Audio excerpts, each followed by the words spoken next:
Why do I keep going back to my abusive and narcissistic ex-partner? That's a question I was asked to address on this channel, and that's what I'm going to do in this video. My name's Ruth Ann. I'm a clinical psychologist and an expert in relationships and narcissism. If that sounds interesting to you, do me a favor, click the subscribe button so you can see more of these videos.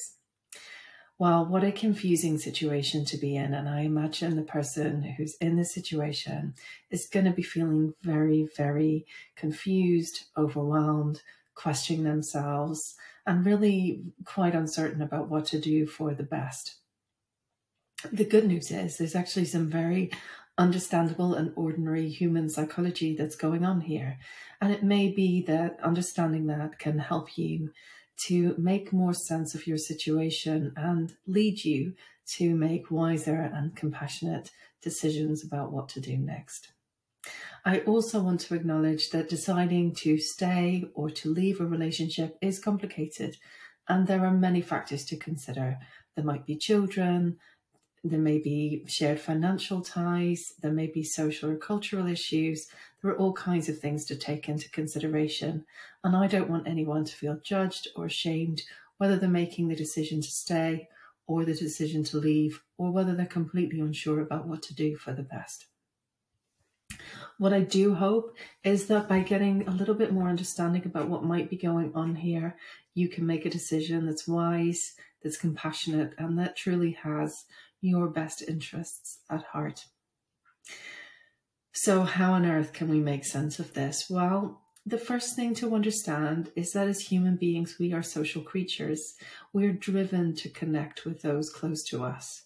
And when we sense a rupture in a relationship with someone who's important to us, we sense some distancing, or we sense them not being available to us, it's normal for us to feel a sense of loss, a sense of anxiety, and to have a drive to reconnect and repair the relationship, and to actually feel very relieved when the relationship is repaired. Now, that's a normal and healthy drive in human relationships. And when it's reciprocated, it's actually the foundation of any lasting close relationship between human beings. There's absolutely nothing wrong with you for having this drive. And in fact, this drive can serve you well in healthy relationships. Unfortunately, it can work against you very much in an abusive relationship. And there's some ways that you can understand why it really works against you. Something to understand is how abusive relationships start, and how people who end up abusing other people do not walk around carrying giant red flags. They're not going to announce that they're going to lie to you repeatedly, cheat on you, stonewall you, criticize you, put you down, degrade you, control you, emotionally and physically abuse you. None of those things are going to be obvious at the beginning. In fact, quite the opposite. Abusive relationships often start with what's commonly called a love bombing stage. And in love bombing, it feels incredibly special. The person will often tell you how special you are, how unique your bond is, how they've never felt this way about anyone in the past. And that can feel quite intoxicating. It can feel really enjoyable. And it can be something that's very enticing that you get drawn into. Now, if you're someone who has low self-esteem or is feeling particularly lonely or vulnerable, you can be even more vulnerable to this kind of love bombing behavior. But it is something that can happen to absolutely any of us. Remember, as human beings, we're social creatures. It's normal, natural for us to want to feel special to the people closest to us, to feel like we have a relationship where we're really seen and appreciated and valued. Of course we want that. Who wouldn't? The problem with love bombing is that it kind of seems a bit too good to be true, because it is too good to be true, and things can progress at a pace that's really very accelerated, particularly for the stage and the duration of the relationship. There can be big gestures, there can be expensive gifts, holidays, moving in together at an early stage, spending lots and lots and lots of time together, or lots of time messaging each other, to the detriment of other things in your life, your work, your hobbies, your other friendships, and your wider family. All of those things can start to suffer in this kind of period in a relationship. And of course, that only serves to make you all the more dependent on that relationship for your sense of love and belonging and being special in the world. Now, as anyone who's been in an abusive relationship can tell you, the love bombing period inevitably comes to an end. And when it does, you'll have a sense of the person withdrawing from you. Maybe you find out they've cheated on you or lied to you, or maybe they're critical of you or they put you down, or maybe they stonewall you and cut you out and cut you off and leave you feeling bereft. It's normal and natural and human to have a really strong sense of loss and have a lot of anxiety and to want to put that right. And when you're able to reestablish the relationship or create some reconciliation, there's a tremendous sense of relief. Unfortunately, it doesn't last long, because this isn't a rupture that's been repaired in a way that's reciprocal and mutually respectful. Unfortunately, it's merely repaired until the abuse can start again. And this can end up in quite a perpetuating cycle. Now, there are other ways that these relationships can really contribute to this process being amplified. And as I've alluded to, very often in these kind of relationships, you can become quite distant from other people who might be supportive to you. Now, any of us, when we go through a breakup, even the breakup of a healthy relationship, there's a natural period of feeling lonely and grieving the end of that relationship that our friends and our family tend to support us and nurture us through.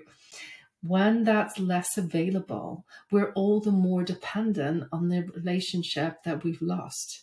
And when a relationship has caused you to become cut off and distant from wider friends or family, or when you're ashamed to talk to them about what's going on, or maybe they're a little bit frustrated with you because this is something that's happened time and time again, it's really difficult. It can be more difficult to lean on friends and family. There can be shame and embarrassment. There can be anxiety about telling them what's happened. It makes it all the harder. And so you're even more dependent on the person who's really hurting you the most, and even more driven to try and create some reconciliation in that relationship. Now, another aspect of these relationships that works against you is the kind of criticism and put down that tends to go along with any kind of abuse. It can leave you feeling worthless as a person and pretty hopeless about the possibility of being able to form a lasting connection with someone else that's based on reciprocity and mutual care and respect. And so you imagine that it's not possible for you to love anyone else. And even if you could, it's never going to be as amazing as the fantastic and special and unique kind of love bombing phase that you had at the beginning of this one.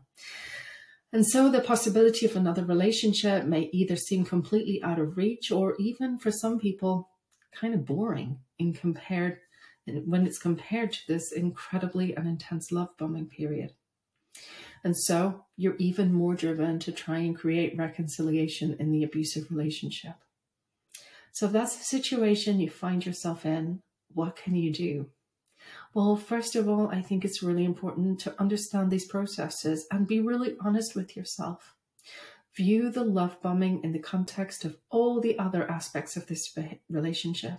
If there's a lot of criticism, if there's lying, if there's cheating, if there's other forms of emotional abuse or physical abuse, you have to see the whole picture. And you have to weigh up, is this really a relationship that's going to meet your needs and serve your interests long into the future? And if the answer to that is no, think very carefully about what decision you want to make next, and make a decision that's wise and compassionate and in your best interests. Something that's going to be very helpful to you, if you're able to, is to connect with friends and family who genuinely care about you. If you're able to talk to them about what's going on, that can be so helpful for giving you outside perspective and helping you to talk things through and think things through with someone else. But even if it's not possible, or you're not quite ready to talk about it with them, or even you're too ashamed to talk about it with them, and that in itself is a red flag, But even if you're not quite there yet, simply spending time with people who love and care about you can remind you that you are a lovable person, and remind you what it's like to be close to and in relationship with someone who's respectful of you, who cares about you, who is as committed to your friendship or your relationship as you are. And that's a very helpful thing. It could also help you to reconnect with yourself and rebuild your self-esteem and your sense of yourself as able to have good, nurturing, healthy relationships. But I also want to finish on a note of hope. Now, I'm not going to be blasé about this. This is painful and difficult, and there can be a long period of time of recovery and needing to recover your self-esteem. And it's also a time in which you might be particularly vulnerable to another love bomber who comes in and seems like they're the amazing special person who can heal your broken heart. So tread very carefully. However, I also know that it's very often sensitive, loving, and nurturing people who end up in these relationships. And those very qualities that frankly screw you over in this relationship can be the very qualities that in a relationship where there's mutual respect, where there's reciprocity, will really serve you well.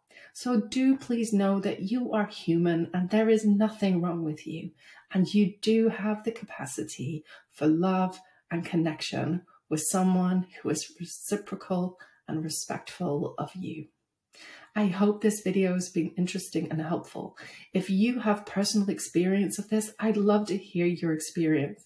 I'd love to hear your perspective and what you have to say. The suggestions I've given are by no means exhaustive. So if you've got some ideas of your own, I'd love to hear them. And it may be that that helps someone else. So do please leave a comment. Once again, please subscribe if you'd like to see more of these videos. I look forward to seeing you next time. And in the meantime, take good care.